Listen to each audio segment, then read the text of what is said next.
listener production. Hi, Natarsha Belling with you and welcome to the afternoon edition of The Briefing. Coming up in our deep dive, the death of backpacker killer Bradley John Murdoch. He was convicted in 2005 of murdering British tourist Peter Falconio and the attempted kidnapping of his girlfriend Joanne Lees. It's the mysterious case that made international headlines, but Peter's body has never been found. So will authorities ever find his remains, and why did Bradley John Murdoch take his secret to his grave? But first, let's check the afternoon headlines this Wednesday, the 16th of July. Two female childcare workers from Western Sydney will face court next month after being charged with the alleged assault of a 17-month-old child. Police allege the carers both handled the toddler roughly on two separate occasions on the same day, causing significant injuries, including bruising. It comes as the Federal Education Minister Jason Clare admits the current system is broken and safety standards need to be lifted. If the system works the way it needs to work, when something's not right, the police are called and the regulator comes in, and if necessary, the centre is shut down. More than 10 million illicit vapes have been seized by the TGA since January last year, holding a street value of nearly $500 million. The seize comes as new data reveals fewer young Australians are vaping, but Federal Health Minister Mark Butler says the fight is not over. The vaping rate among teenagers between 14 and 17 has dropped by 3% over the past 2 years. And the exposure they get through social media to pro-vaping ads has more than halved. But in concerning other research, there's been a 40% increase in those aged between 18 and 24 now taking up cigarette smoking. And there's a global shortage of the much-loved Japanese tea Matcha. Its popularity has increased thanks to social media, including TikTok, and has seen the price surge to a record high of $87 a kilo. Matcha is a special form of green tea with slow-release caffeine and high levels of antioxidants. Now it's time to get into our deep dive on backpacker killer Bradley John Murdoch. Joining us is criminologist Xanthé Mallett to unpack why this case remains one of Australia's greatest unsolved mysteries and why she's not giving up hope Peter's remains may still be found. Xanthé, thanks so much for joining us. For anyone that doesn't remember the murder of Peter Falconio, this was a massive story that captured headlines right across the country, but also right around the world because he was a British backpacker. Yes, so we're talking 2001, so almost 25 years ago now. Bradley Murdoch was driving behind Joanne Lees and Peter Falconio. They were a couple driving along there in a little combi van that they had bought for a trip around Australia as backpackers, in essence. And he pulled them over, telling them that there was a fire. There was fire coming out of the back of the combi van. So they pulled over. Peter walked to the back of the van where Bradley Murdoch shot him, and Joanna Lees heard that shot. Murdoch then abducted Joanna Lees, tied her up, put her in his vehicle. Fortunately, she was able to escape. She hid from him for a number of hours while he hunted for her with his dog, and eventually she did seek assistance and was rescued. He was arrested for that murder and abduction and has subsequently been in prison. And obviously, he died today of throat cancer without ever telling us where he put Peter's body. Now, what's fascinating about this case, Xanthé, you mentioned then Joanne Lees, who was Peter Falconio's girlfriend, managed to escape and she was hiding in the bush in the middle of the outback late at night. Yep. And she was actually, her hands were bound. Correct. She somehow survived. How incredibly terrifying for her. Terrifying and incredibly brave. Yeah, so her hands were shackled.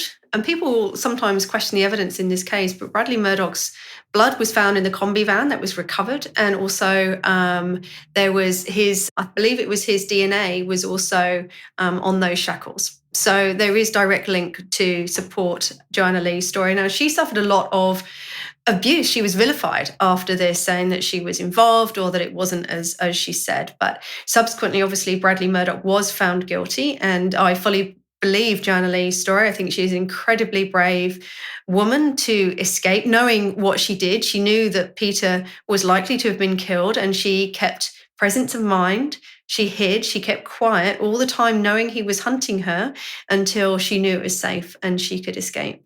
Xanthé, what's also terrifying about this is Bradley John Murdoch has died, as you mentioned, in custody, but he has always maintained his innocence. And heartbreakingly so for the Falconio family and also Joanne Lee's, he has never revealed to authorities where Peter's body or his remains may be. What's That's behind true. that? Well, I often think that Bradley Murdoch I don't know that he was formally diagnosed, but he seems to reflect the symptoms of psychopathy. So lack of remorse, lack of guilt, that very cold-blooded. This was a very, very cold-blooded murder and abduction. And I have no doubt that he intended to kill Joanna Lees as well. And so he did take that to his grave. And I think with people like this, Ivan Milat would be another one. I think it's a control thing. They often maintain their innocence, even in the face of overwhelming evidence. And yet they do like, a lot of the time they do like to share it with somebody. They like to show off. There's a hierarchy in prison. A lot of these guys like to be the worst of the worst. And so he did maintain his innocence, but it wouldn't surprise me if he had shared details with somebody at some point. It's a very big secret to keep. It's interesting you mentioned that, Xanthé, because in the national news at noon on 7 today, I actually interviewed the Northern Territory police officer who was involved in this case. She was leading the investigation and subsequently they got Bradley John Murdoch. She is actually not giving up hope. I'm just going to play a little bit of audio of what she told me earlier. Bradley Murdoch has been in prison for a long time. I'm hoping that he's spoken to someone about the whereabouts of Peter, talked about what happened after he committed those crimes. And perhaps now that he has passed, that those persons may either be less intimidated to come forward and provide that information to police, or be enticed by that large reward to come forward. And look, the Falconio still hold hope. I still hold hope. And I think they are remarkable because they always remained optimistic that perhaps one day someone will provide that information that will allow them to have that element of closure. So, Xanthé, Colleen is adamant that Peter's remains may be found. You're basically echoing exactly what you're saying. It's interesting to note that the Northern Territory Police just a few weeks ago actually dramatically increased the reward for any information into his disappearance. I think it's now standing at $500,000. Your thoughts? That's right. Your thoughts on that? Well, I think it's interesting. It is always very strategic when they release rewards or when they increase rewards, and there's normally a reason for doing that, to generate new information. I don't think it was coincidental that Bradley Murdoch was very unwell. They knew that he was basically in palliative care at this stage, and I think they were trying to use that as an encouragement to anyone who did have information to come forward. But I would agree with the police officer. I haven't given up hope they'll find Peter. I don't think they'll find him randomly by accident. It's a huge area of ground in which Peter's remains could have been located by Bradley Murdoch. So I don't think somebody is going to come across him by accident. That seems unlikely. However, this is an opportunity now that he's deceased, that somebody may know something that could come forward. They may have been too fearful. They may have actually been, in some ways, still kind of clinging to some sort of relationship with him, So there may be a change in circumstance that now may free them to come forward that they couldn't have done before his death. Let's hope so, because it will give some element of closure to the Falconio family and, of course, Joanne Lees. If we can just backtrack a little bit, Xanthé, on how massive this story was, because the disappearance of Peter Falconio, and it took a number of years to find and convict Bradley John Murdoch.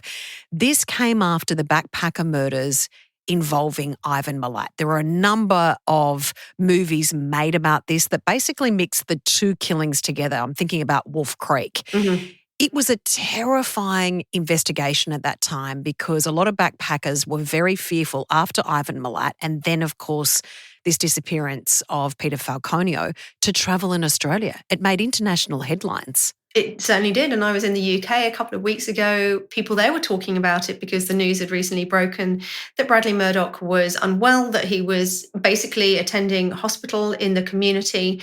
And so the case was back in the news then. And people were talking about it. You know, I was sitting around dinner tables with people discussing this case. They remembered it because it was two British backpackers. And you're right, it took about 4 years before he was successfully convicted of Peter's murder. And obviously, we still don't know where the body is. But this case was massive.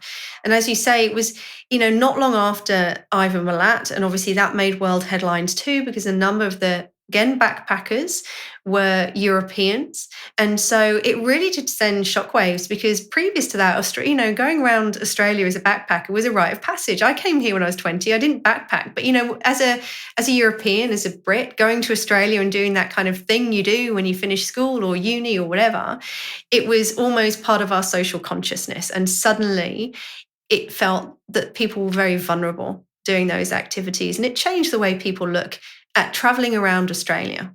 Absolutely. In regards to the Ivan Mallett case, there's always been the speculation another person was involved in those murders of those backpackers. And also there's been a lot of theories and rumours about whether Bradley John Murdoch, because we mentioned earlier, has always proclaimed his innocence.